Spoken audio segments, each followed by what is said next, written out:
Dito po tayo sa ibabaw ng tulay ng San Isidro Bridge ng San Pedro, Laguna.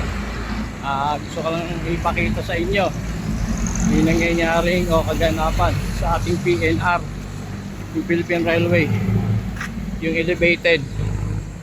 Actually wala pa po dito, parang wala na rito, pero yun po yung column, sunod na column mula Muntinlupa, pumasok na po ng boundary ng San Pedro.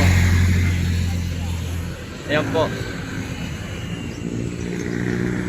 kakaroon na po tayo ng elevated railways sooner.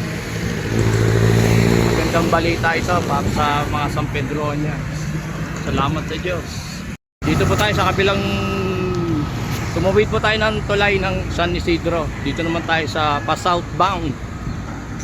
Ayan po, makita nyo yung dating release ng tray, wala na po yung mga release.